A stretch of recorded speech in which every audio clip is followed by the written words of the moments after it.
Welcome. Today we will read Lesson 65 in the workbook, and in the text we will read Chapter 7, Section 4, Healing as the Recognition of Truth. And now for Lesson 65. My only function is the one God gave me. The idea for today reaffirms your commitment to salvation. It also reminds you that you have no function other than that. Both these thoughts are obviously necessary for a total commitment. Salvation cannot be the only purpose you hold while you still cherish others. The full acceptance of salvation as your only function necessarily entails two phases: the recognition of salvation as your function, and the relinquishment of all the other goals you have invented for yourself. This is the only way in which you can take your rightful place among the saviors of the world. This is the only way in which you can say and mean, my only function is the one God gave me. This is the only way in which you can find peace of mind. Today and for a number of days to follow, set aside 10 to 15 minutes for a more sustained practice period in which you try to understand and accept what the idea for today really means. Today's idea offers you escape from all your perceived difficulties.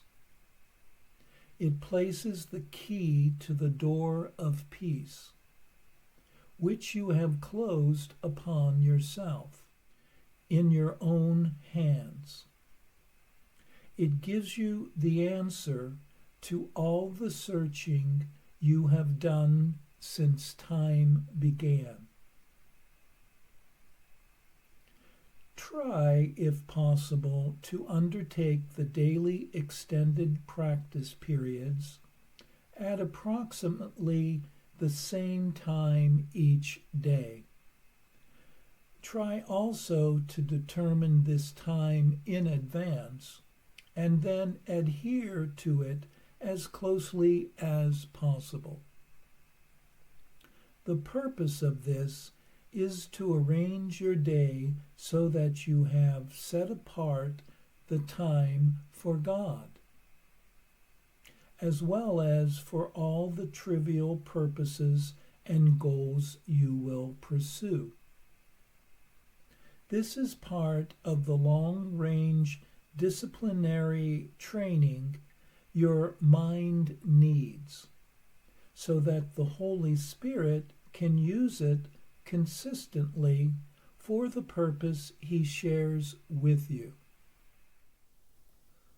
For the longer practice period, begin by reviewing the idea for the day. Then close your eyes, repeat the idea to yourself once again, and watch your mind carefully to catch whatever thoughts cross it. At first, make no attempt to concentrate only on thoughts related to the idea for the day. Rather, try to uncover each thought that arises to interfere with it. Note each one as it comes to you, with as little involvement or concern as possible, dismissing each one by telling yourself,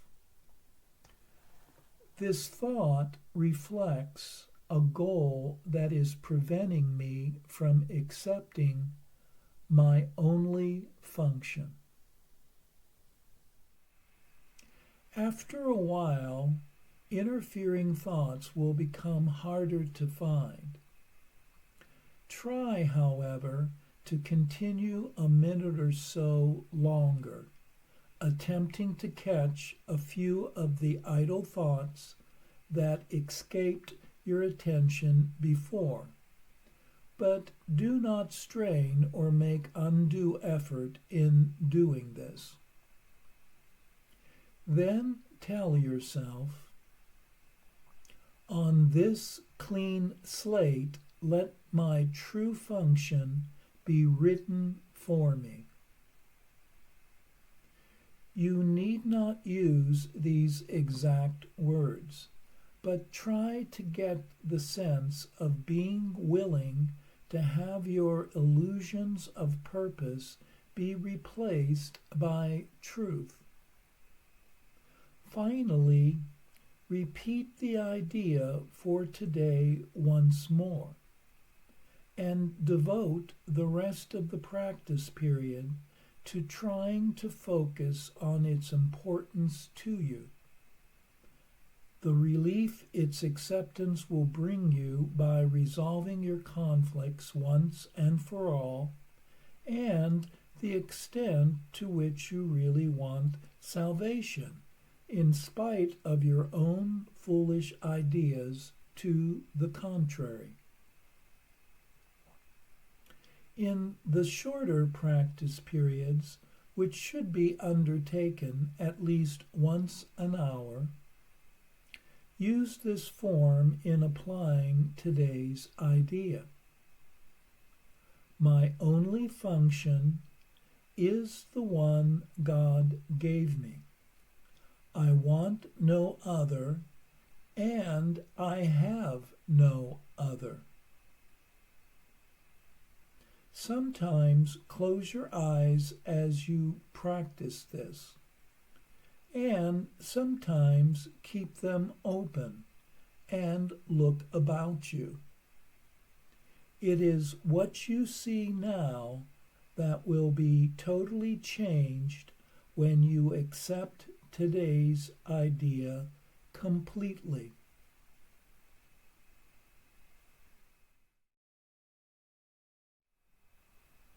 In Lesson 65, we are being asked to look at our commitment to the ideas of the Course. Wanting only peace, one must choose the only function, forgiveness, that will lead to finding it.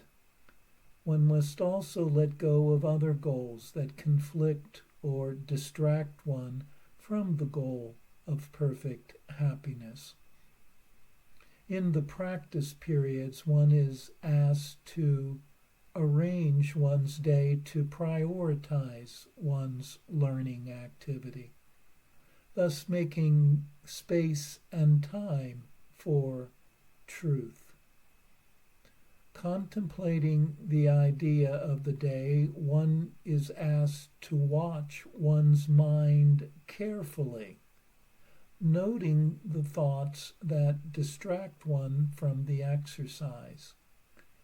By consistently watching without involvement or attachment, obstructing thoughts gradually slow and eventually clear, clearing one's field of awareness to await what newly emerges.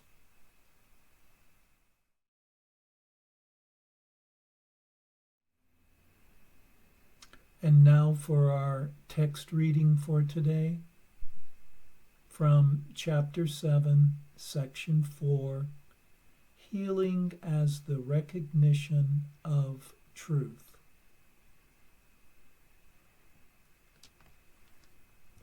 Truth can only be recognized and need only be recognized. Inspiration is of the Holy Spirit, and certainty is of God according to his laws. Both, therefore, come from the same source, since inspiration comes from the voice for God, and certainty comes from the laws of God. Healing does not come directly from God, who knows his creations as perfectly whole. Yet healing is still of God, because it proceeds from his voice and from his laws. It is their result in a state of mind that does not know him. The state is unknown to him and therefore does not exist, but those who sleep are unaware. Because they are unaware, they do not know. The Holy Spirit must work through you to teach you he is in you. This is an intermediary step toward the knowledge that you are in God because you are part of him. The miracles the Holy Spirit inspires can have no order of difficulty, because every part of creation is of one order. This is God's will and yours. The laws of God establish this, and the Holy Spirit reminds you of it. When you heal, you are remembering the laws of God and forgetting the laws of the ego. I said before that forgetting is merely a way of remembering better. It is therefore not the opposite of remembering when it is properly perceived. Perceived improperly, it induces a perception of conflict with something else, as all incorrect perception does. Properly perceived, it can be used as a way out of conflict, as all proper perception can. The ego does not want to teach everyone all it has learned, because that would defeat its purpose. Therefore, it does not really learn at all. The Holy Spirit teaches you to use what the ego has made to teach the opposite of what the ego has learned. The kind of learning is as irrelevant as is the particular ability that was applied to the learning. All you need do is make the effort to learn, for the Holy Spirit has a unified goal for the effort. If different abilities are applied long enough to one goal, the abilities themselves become unified. This is because they are channelized in one direction or in one way. Ultimately, then, they all contribute to one result. And by doing so, their similarity rather than their differences is emphasized. All abilities should therefore be given over to the Holy Spirit, who understands how to use them properly. He uses them only for healing, because he knows you only as whole. By healing, you learn of wholeness, and by learning of wholeness, you learn to remember God. You have forgotten him, but the Holy Spirit understands that your forgetting must be translated into a way of remembering. The ego's goal is as unified as the Holy Spirit's, and it is because of this that their goals can never be reconciled in any way or to any extent. The ego always seeks to divide and separate. The Holy Spirit always seeks to unify and heal. As you heal, you are healed, because the Holy Spirit sees no order of difficulty in healing. Healing is the way to undo the belief in differences, being the only way of perceiving the sonship as one. This perception is therefore in accord with the laws of God, even in a state of mind that is out of accord with his. The strength of right perception is so great that it brings the mind into accord with his, because it serves his voice, which is in all of you. To think you can oppose the will of God is a real delusion. The ego believes that it can, and that it can offer you its own will as a gift. You do not want it. It is not a gift. It is nothing at all. God has given you a gift that you both have and are. When you do not use it, you forget that you have it. By not remembering it, you do not know what you are.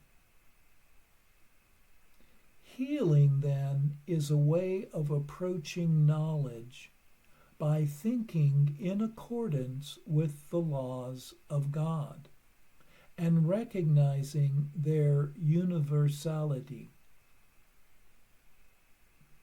Without this recognition, you have made the laws meaningless to you. Yet the laws are not meaningless, since all meaning is contained by them and in them. Seek ye first the kingdom of heaven, because that is where the laws of God operate truly, and they can operate only truly because they are the laws of truth.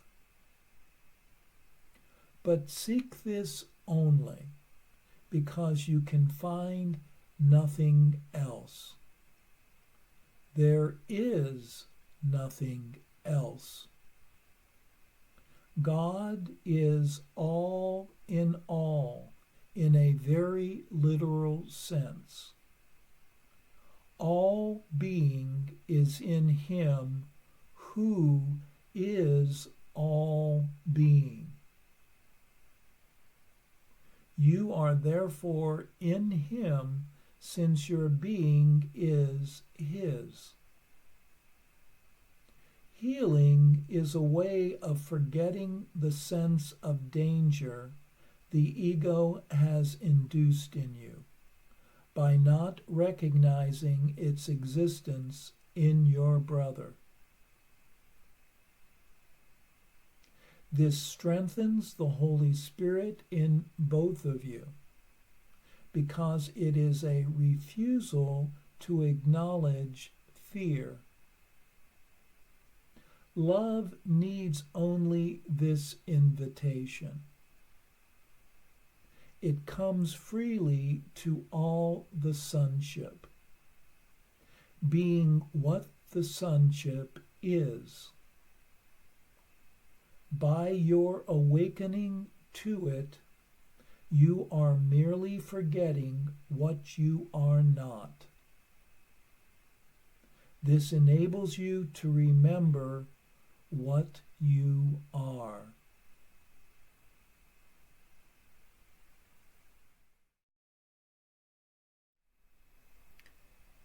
In this section, the ego goals of separation and making differences is contrasted with the Holy Spirit's goal of healing and finding unity.